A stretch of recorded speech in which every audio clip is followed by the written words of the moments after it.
আমি বলছি সে বেনামাজি, আর এটা অত্যন্ত খারাপ গুণ। সে আল্লাহর সামনে মাথা নত করবে না, এটা তার অহংকার।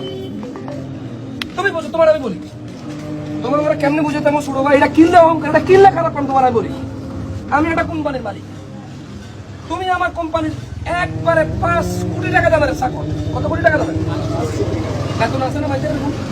এটা কি ছোটখাটো মানুষ? কিন্তু আমি হলাম মালিক। আমি বললাম যে এই আব্দুল জলিল সাহেব, আপনি বিকাল 3টা থাকবেন, একটু কথা আছে। তোমার ক্ষমতা আছে না আসার? ক্ষমতা আছে না আসার? একবার, দুইবার, তিনবার, কয়বার? মাসের মধ্যে তোমার আমি 5 বার ডাকলে 2 বার আইও, 5 বার আসো না। তোমার মাসের মধ্যে আমি ডাকি 70 বার, তুমি 4 শুক্রবার 4 বার আইও। এটা কি হলো ঠিক? তার মানে আমি বলুন যে আব্দুল জলিল সাহেব, আপনি কি মনে করেন, মানে আমি ডাকি আপনার হয় না? মানে আপনি আমার এখানে চাকরি করবেন, আমার কথা শুনবেন না? আব্দুল জলিল সাহেব এটা করতে পারবো? দেখো, নামাজ না পড়লে প্রবলেমটা কিন্তু তোমার আমি বলি। আল্লাহ তাআলা বলতেছে হাইয়া আলাস সালাহ, এটা রাগ কে দিছে? আর তোমরা মনে করে মুয়াজ্জিনে দিছে 6000 টাকা দামের বেতনের মুয়াজ্জিন। এটা তোমাদের ভুল ধারণা, আমাদের ভুল ধারণা ভাই। যে আমরা মনে করতেছি যে হাইয়া আলাস সালাহ নামাজের দিকে ডাকে 6000 টাকা দামের লোক, কিন্তু 6000 টাকা দামের লোকের কথা নয়। এটা কার কথা? আসরের সময় ডাকতো কে কইছে? সূর্যকে ডুবে গেলে ডাকতো কে কইছে? সূর্যকে উঠবে না ডাকতো কে কইছে? সূর্যকে মাথায় ফুল উঠে ডাকতো কে কইছে?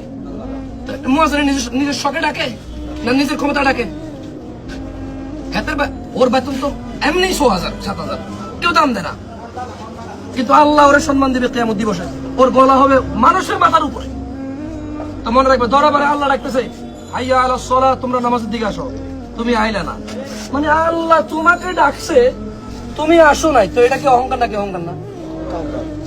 বুঝছো? তার মানে তোমাদেরকে বলে রাখি ছোট ভাইরা, তোমরা জীবনে যা করছো, আমি বলি না যে খারাপ খারাপ না, তবে মনে রাখিও ঈমান আনি শিরক মুক্ত নামাজটা যদি ধরো, ভালো হয়ে যেতে পারবা। আচ্ছা, তোমরা এখানে কজন আছো? 30 জন।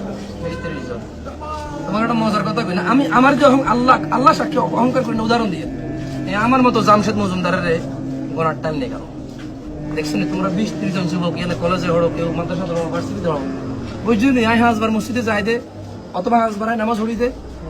আর মতো যে মোল্লারা হাজবার মসজিদে যায়, হাজবার নামাজ হড়ে, ঘরে হোক মসজিদে হোক, হাতে যাতে নামাজ হড়ে, হাতে তোমরা আইও।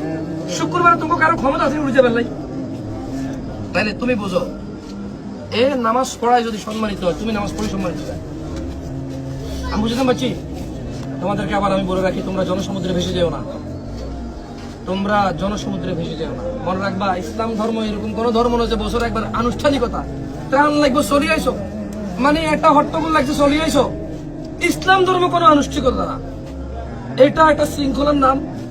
এটা মানে যুগে যুগে আল্লাহ নবী রাসূল দিয়ে সিস্টেমেটিক ওয়েতে একটা সিস্টেমের ভিতরে রাখি আনছে।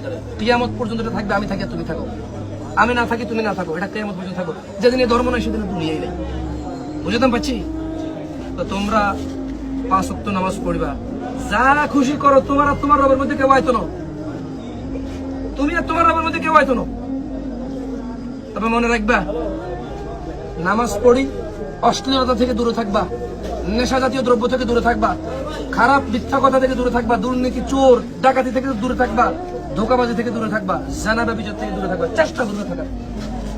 বাকি যদি ভুল হয়ে যায় কারো কাছে শেয়ার করার দরকার নাই, বাকি যদি ভুল হয়ে যায় কারো কাছে শেয়ার করার দরকার নাই। যতক্ষণ পর্যন্ত বান্দার হক ন, যতক্ষণ পর্যন্ত বান্দার হক ন, রাত্রের বেলা আল্লাহর কাছে মাফ চাইবে, আল্লাহ ক্ষমাকারী, আর ওই অপরাধের দিকে যাইবা না।